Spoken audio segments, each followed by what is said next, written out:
Pushing on. Trucking on. Pushing on. Trucking on. We got our Death's Breath going. We got our Marquee Gems going. We're still running at Torment difficulties. Especially now that I remembered that I could give myself damage reduction.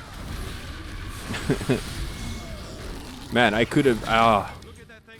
God, I could have had things so much, you know, easier. Wouldn't have to deal with all of them constant dyings.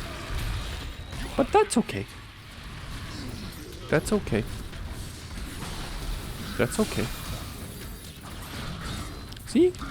This is going quite good, especially now that we crafted all of that, like, rank 61 gear.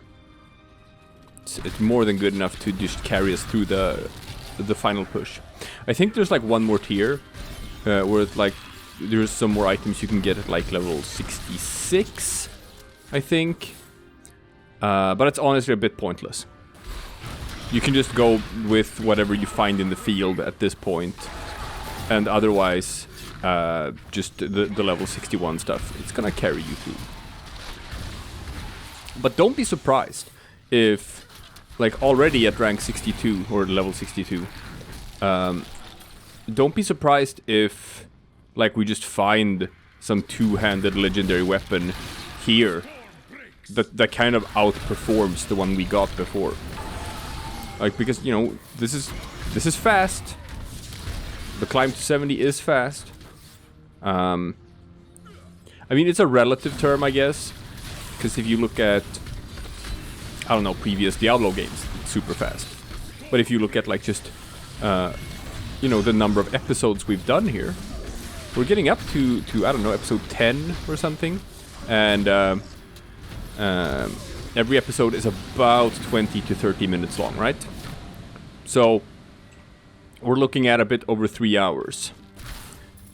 Which is what I had expected, right? And that, I think that's what I said in the beginning. That, like, the climb from 1 to 70 is gonna take about 4 hours.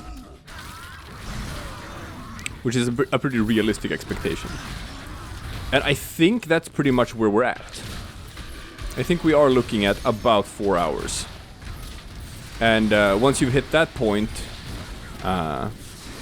you can start having a bit of fun. Not saying that this isn't fun. You know, I like this part of the game too. The climb from 1 to 70 is one of the parts I like the best. Because, you know, it feels more like old school Diablo. The climb from 1 to 70 feels more like Diablo 1 and Diablo 2. And then as soon as you hit 70 and start doing, like, the end game builds, is when things just start going crazy. Alright. So, this skill here that we're finding new runes for, it's called Epiphany. I think I'm gonna show it off to you just to see what that's like. So, for a little while here, I'm gonna turn off this sweeping wind. Because this was given to the monk in the expansion. Because they suddenly decided, here, look at this. Boom, this is what it looks like. I am now made of darkness. And whenever I click on an enemy, I teleport to them. Whoop, whoop. See there? Whoop, whoop. So I just jump back and forth. And in this mode, I look at my spirit. Look how fast I'm regenerating spirit. And I'm also, like, just very tough. I take very little damage. So, Monk didn't used to have this sort of, you know, Super Saiyan mode. There were classes that had it. Barbarian had it. He could turn himself into a berserker. Just big, fast, many damage, all of that stuff. I have to wait for the cooldown to reset before I can actually replace this skill. But at some point in the game, they kind of decided that they felt like every class in the game should have, like, one of those super modes. So Crusader has it, Monk has it, Demon Hunter has it, and they're all very, very strong. So most sort of endgame builds where you're not just doing a sort of support thing. Because if you do like a 4-man build, then people actually do have different roles. Some people are the DPS, some people just take care of the Rift Guardian, some people do healing and support and pulling in enemies and stuff like that. But if you're gonna run like a solo build, which is just gonna be kinda good for everything, then pretty much no matter what class you're gonna go with, you're almost forced to use that Superman mode as one of the skills. And I kind of dislike that for the fact that you saw what I looked like. It was just a black silhouette. And all of the classes, when they get into this Immortal Super mode, have the same thing. Where like you're tied to a certain look, what that sort of super mode looks like. And Diablo is all about, you know, customization and transmogrifying and giving your character a unique look that you decided for yourself. And this kind of removes all that, because your look is just gonna be gone. You're not gonna be able to see the look, because it. Here, I'll show you though. Even though everyone's using those skills, here I'll show you. If we go to, like, for example, the leaderboards. Let's see, what's that? Is it Shift L? Yeah, there we go.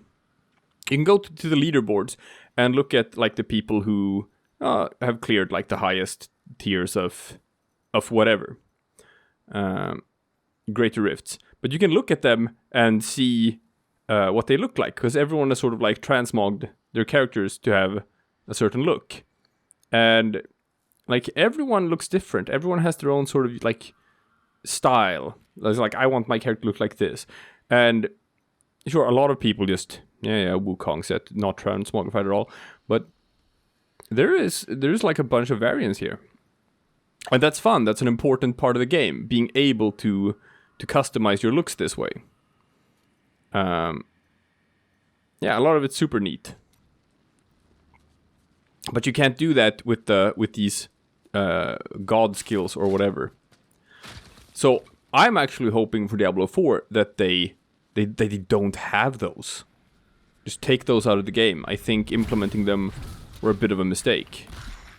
You shouldn't sort of like create a skill that alters the gameplay in such a way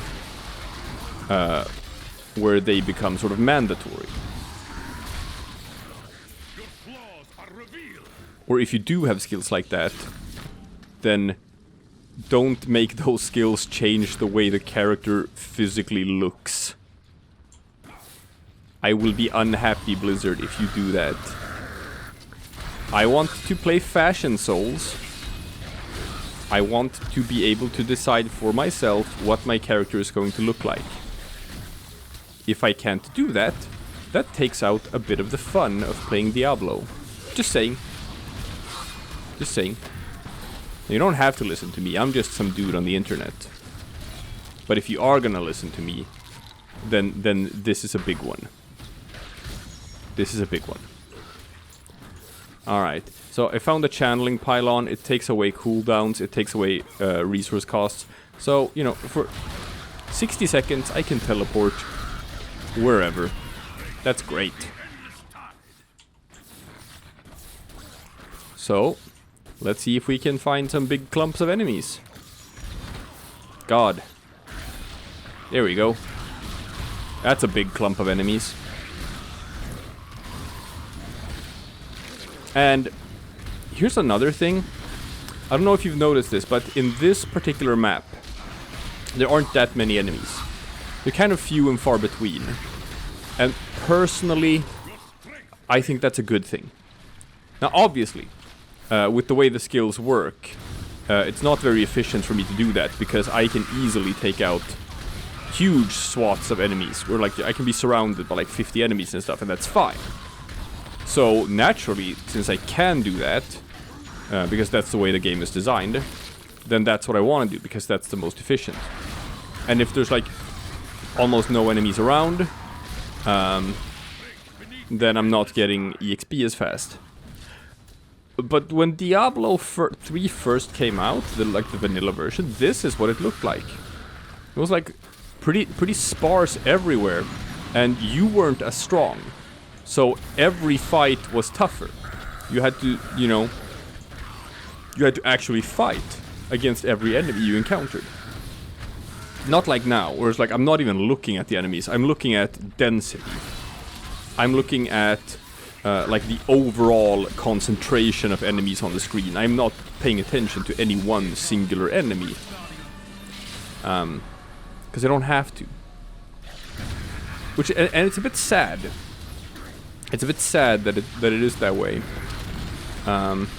Because I've always liked the idea of Diablo as it's just you fighting against the hordes of evil, and it's a tough fight, and it's gritty and whatever. And one of the biggest criticisms against Diablo 3 is that they just made you too powerful. You're just like this superhuman super being wading through enemies as if they're nothing. Which takes away sort of the scariness and the spookiness of Diablo, where it's like you have no reason to fear the Legions of Hell, because the Legions of Hell can't really do anything toward you. And it's weird, because the reason why they changed it, the reason why they increased monster density, was just because it was requested. People wanted to have like just more density and more enemies on the screen. And I'm not sure everyone wanted that, but the people who wanted that were loud enough and vocal enough to where Blizzard instituted that change. I don't think it was for the good of the game to do that. I think it was a mistake. I think they should have kept the enemies fewer and tougher. I would have liked to have seen it work that way instead. But that's not what they did. But I hope they do in Diablo 4. I hope they go back to that philosophy. So that we don't see just a million enemies on the screen at the same time and nothing matters. I have to gamble for something because I'm getting up to the limit of blood shards again. What can we gamble for? I don't know. How about a cool helm? Ooh, the broken crown. That's cool. That's actually super relevant for us just now. See what it does? Whenever a gem drops, a gem of the type socketed into your helmet also drops. That's really good to get early on, because that's one of the things you're actually going to be super strapped for in the early game. Just getting gems. You're going to need them. You're going to need a ton of them. Especially if you're playing a monk, because a monk likes using 2 weapons, one in each hand. And every weapon needs to have an emerald in it. So you're going to need a shit ton of emeralds. But now I put that in here. Yeah, sure, it gives gold find. That's not relevant. What the point is, whenever whenever a gem drops in the field, now it's also going to drop an emerald. So I'm not just going to get like a ruby. I'm going to get a ruby and an emerald. Or I'm not just going to get an emerald. I'm going to get 2 emeralds. Yeah, I've said it before and I'll say it again. I have been kind of bizarrely lucky with what kind of legendaries I've found as just my random ones while leveling up. Leoric's Crown is fine, because it's a very common drop. When you're that low level, there aren't that many different legendaries that can drop. So, your odds of getting Leoric's Crown are pretty high. And why I say that is because this game has sort of a pity timer. If you've gone a certain amount of time playing the game without finding a legendary item, one is going to drop. Another thing where you can question whether this is a healthy game design or not. But that is a thing they instated, because at times before they felt like players found it frustrating when you just played for hours and hours and hours and couldn't like get a single legendary. Now it's like, you know, the drop rates are just bonkers, where you get hundreds of legendaries per hour, so it doesn't really matter. But it kind of, you can feel it when you're doing the 1 to 70 climb.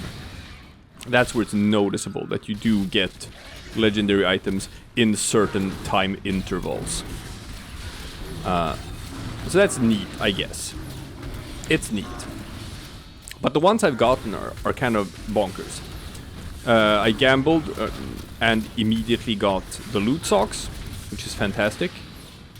I got a furnace, which I could slot into the weapon slot in the cube. It's crazy. That's like actual like end game sort of build relevant stuff. There are end game builds that just straight up have the furnace in the cube. So I have that already, which is great.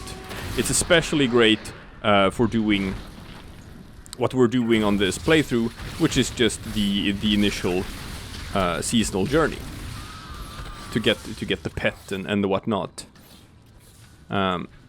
Just giving yourself a 50% damage increase against all bosses clears a major hurdle. Because otherwise, when you look at different builds, they can do different things. Some builds are excellent at single target damage, which means that like they can take care of the Rift Guardian very easily. Like most Necromancer builds are like that. They can kill the Rift Guardian in a millisecond, but when it comes to just AoE and clearing like trash mobs like this, they're very weak and very inefficient. They have obviously builds that can do that as well, but it's very hard to find a build that can do both.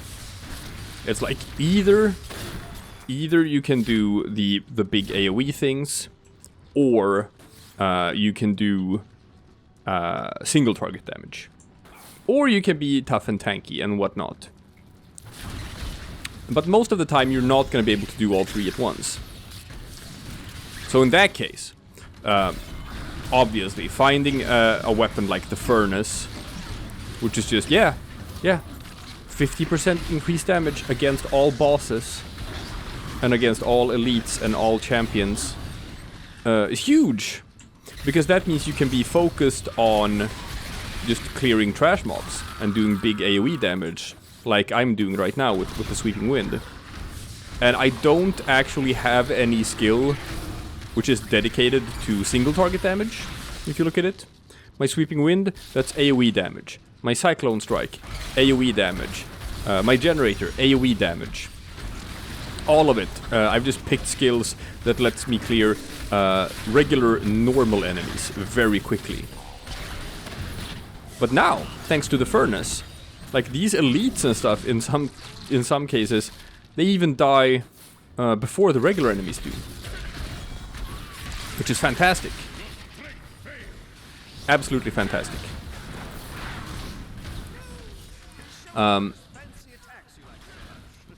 But yeah, monster density. I don't know what. Like, sure, I get it. ARPGs are at the end of the day like a power fantasy, right? That's so you wanna feel powerful. Okay, and I get it. It's like the emotional response of just woo. Gem Goblin, and the fact that I found this Gem Goblin now when I'm above level 61, so it can actually drop the marquee gems, the relevant gems. That's so good. Look at all these gems I'm getting. See, I told you before that there are a couple of different goblins and they all drop different things. Jesus Christ. Oh man, and since I had the broken crown in there, you know how many emeralds I just got? 25! Holy hell! Oh, this has been such a lucky run. Like, no hyperbole here. Like, this is unusual. It's unusual to be this lucky when doing the level up to 70. Oh, that's great. That's great. That means I can be done with stuff even faster than I thought I would. This is just gonna help me out so much. Where was I? I don't know. I'm in like 5 different trains of thought at the same time here. So and then I come up with something else to think about and talk about. And then I lose track of what I was talking about. And then I find my way back, and then I find another aside and stuff. So I feel like I'm having like 3 different conversations at the same time right now. I'm gonna try to sort of focus my thoughts for a while, if that's at all possible. But look at this, for example. This is a high density rift floor, where there's like a million enemies on the screen at the same time. And there are other ones that are even more so. But what happens is that like the screen just sort of becomes a mess of visual effects, right? The idea of what you're doing in this game, which is a single hero venturing down into the depths of hell to fight against the hordes of evil and whatnot. The grittiness of the idea of Diablo. It's sort of, something gets lost in translation when you have neon-colored visual effects of all kinds just coating the entire screen. I don't know. I liked it better when every sort of fight felt more like a one-on-one duel with just you and the enemy, and they were tougher. Because as it is now, it's like, sure, the enemies have different AI, and they have different sort of attacks. They have different elementals to their attacks. Some people do lightning damage, some do fire damage, some will shoot at you from a distance, some will run around and make themselves hard to hit, some will spawn ads, some will put stuff on the ground, so you have to look at where you're standing and stuff. However, as you can see, like, I'm not paying all that much attention to that. I'm paying attention to some of it, like these arcane spinny things, because it actually does a lot of damage, so I'm consciously avoiding those specifically. But that's also because these were like elite enemies. Oh, something. A scoundrel token. That's neat. But like this, it's like you can't even pay attention to it. You can't, because there's too much stuff going on in too many directions from too many sources. So what the result is that you're kind of not supposed to pay attention to it. It's just... it just happens, but it's fine. See this?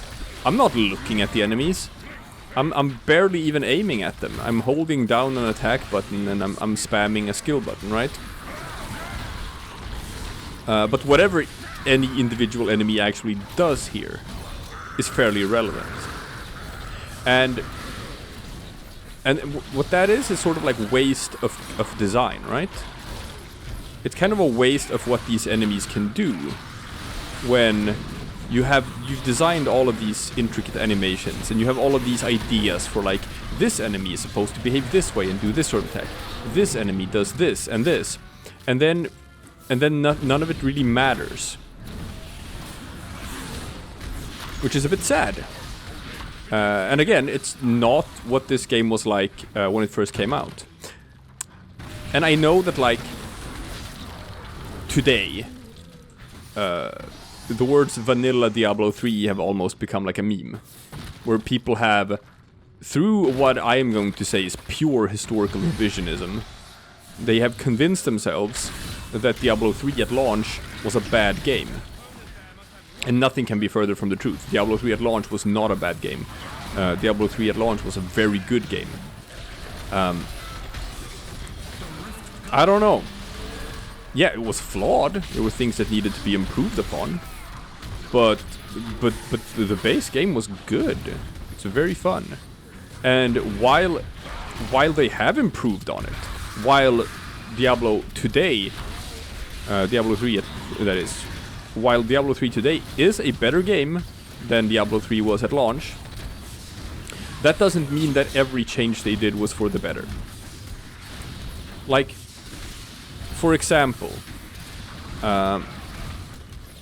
let's talk about the auction house, which was very lamented when it came out, right? Whereas, like, the auction house was considered to be everything wrong about Diablo, whatnot, right? Sure. Especially the real money auction house. And to an extent, I get it. To an extent, I get it, because I you know, played the game back then too. And I spent so much time in that auction house. Just doing like, almost like playing the stock market. Like hunting for listings, finding out like, oh, this person is selling this item for way too little. They have misvalued their own item or whatever. So you find items that you can buy cheap and sell expensive, and that's how you sort of like actually made your gold back in the day.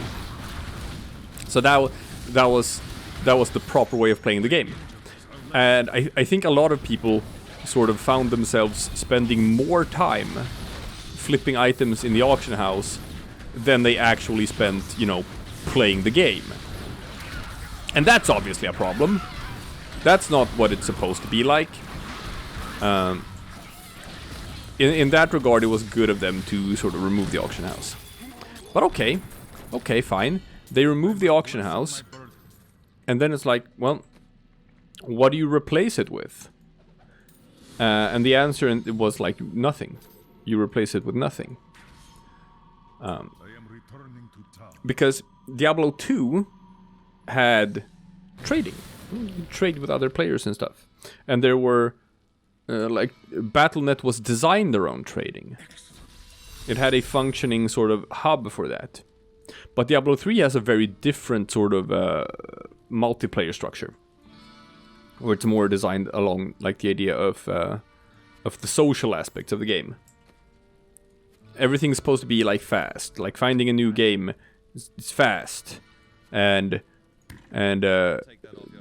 you don't have to like go into some sort of almost like a internet forum basically and try to find a group and all of that. All of that's been streamlined, so you don't even have to think about it.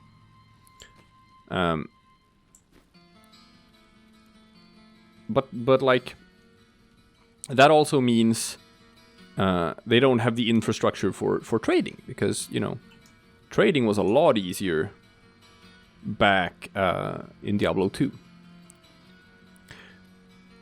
Because the idea was that this was going to be handled through the auction house instead. But then the auction house got a bad rap. People didn't like it. Especially the real money auction house was somewhat controversial. So they just decided to remove that. Oh, look at that. The Sephirian Amulet. I am now immune to lightning damage, and it's better at everything. And let's just give my follower this legendary item here. So how did they solve that problem? Well, what they did was they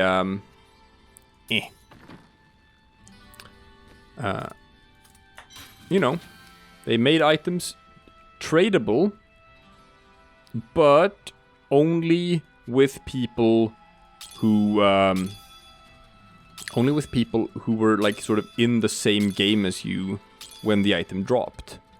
Can't just trade an item with anyone. So that's clunky as hell too, right? That's a bit of a nightmare. Do come back again. Ah! Check that out. Reduces the resource cost of fire skills. I already have stuff that increases the damage of fire skills. Now this one isn't as good. I still need more survivability, so I'm not gonna use it. There we go.